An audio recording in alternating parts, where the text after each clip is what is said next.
লোলাবাগের জল সরবরাহ কেন্দ্রের যন্ত্র বিকল হয়ে পড়ায় শহরের বিভিন্ন এলাকায় স্বাভাবিক জল পরিষেবা ব্যাহত হয়েছে।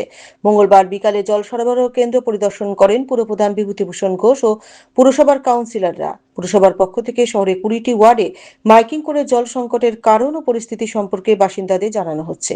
এদিকে জল না পেয়ে চরম সমস্যায় পড়েছেন শহরবাসী। তাদের অভিযোগ, এক বালতি জল তুলতেও দীর্ঘ সময় অপেক্ষা করতে হচ্ছে। পাশাপাশি রান্না, স্নান সহ দৈনন্দিন কাজকর্ম ব্যাহত হচ্ছে। দ্রুত যন্ত্র মেরামত করে স্বাভাবিক জল সরবরাহ চালুর দাবি জানিয়েছেন বাসিন্দারা। সমস্যা, একদিন জল আসছে তো একদিন আসছে না। আর যেটুকুন জল দিচ্ছে আমাদের বাসন মাজাটাই হচ্ছে, এইটুকুই, খাওয়ার জলও পাওয়া যাচ্ছে না। এখন তো একবারই দিচ্ছে। কতক্ষণ? আধা ঘন্টার মতন দিচ্ছে, আধা ঘন্টাও হচ্ছে না। আগে 2 বেলা দিত, কিছু হচ্ছে না। আমরা ওই নদী যাচ্ছি, নালে ওর বাড়ি থেকে মাসালের জল নিয়ে এসে কাজ করছি। জল 15 মিনিট থেকে 20 মিনিট দেয় সাপ্লাই। তো যে সাপ্লাইটা দেয় ওটা হলো উপরে উঠছে না, ট্যাঙ্কিতে উঠছে না, স্পিডটা খুবই কম। সমস্যা, চান করা, খাওয়া দাওয়া, বাসন মাজা, পায়খানা, বাথরুম সবই সমস্যা হচ্ছে। ট্যাঙ্কিতে জল থাকছে না। আর এমনি তো আমাদের তো ধরে রাখার মতো কোনো সুবিধা নেই যে অনেক জল ধরে রাখবো। আর এর রেগুলার 3-4 দিন হলো তো সকালে জল দিচ্ছে না। আর এই সমস্যাটা অনেক দিন, 10-12 দিন হয়ে গেল। এক বেলায় জল দেয়? এক টাইম করে দিচ্ছে। আগে কয় বেলা দিত? 2 টাইম দিত।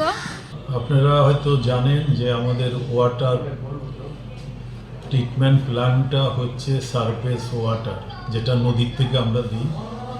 নদীর জলটা প্রচুর বেড়েছে, তার সঙ্গে প্রচুর কচুরিপানা এবং কাদা, জলটা ঘোলা। তার জন্যে আমাদের ইনটেক থেকে যে জলটা আমরা তুলি নদীর থেকে, সেখানে দেখা যাচ্ছে সেই কচুরিপানাগুলো সেখানে চারদিকে ঘুরছে। ঘোরার ফলে এবং মাটি এবং কচুরিপানার যে নিচের অংশগুলো থাকে সেগুলো গিয়ে সেই জলটা তুলতে বাধা সৃষ্টি করছে। যেখানে আমাদের 600 কিউসেক জল প্রতিদিন দরকার হয়। আমরা নিজেও দেখলাম যে সেখানে পানাগুলো, কচুরিপানাগুলো কীভাবে ঘুরছে। ঘোরার ফলে হচ্ছে কি, সেটা নিচে যাওয়ার পর যেটা জলটা যেটা পুরো আসার কথা 100% সেটা আসছে না, সেটা 50% আসছে। এই সমস্যাটা আছে। এই সমস্যাটা বেশি দিন থাকবে না, কারণ জলটা কমলে আবার এই সমস্যাটা চলে যাবে। কিন্তু এই বর্ষার সময় এখন এই সমস্যাটা হয়। তবে আমরা বিকল্প চিন্তাভাবনা হিসাবে আপাতত, যেরকম বিভিন্ন জায়গায় অতিরিক্ত জল হলে পাম্প দ্বারা আমরা সেচে বাহিরে করি, এইবার আমরা 2টো পাম্প আমরা সেটা ওখানে লাগানোর চেষ্টা করছি এবং সেই পাম্প থেকে আমরা সরাসরি জলটাও আমাদের যেখানে প্ল্যান্ট সেখানে আনবো। আনার পর সেটা পরিশুদ্ধ হবে।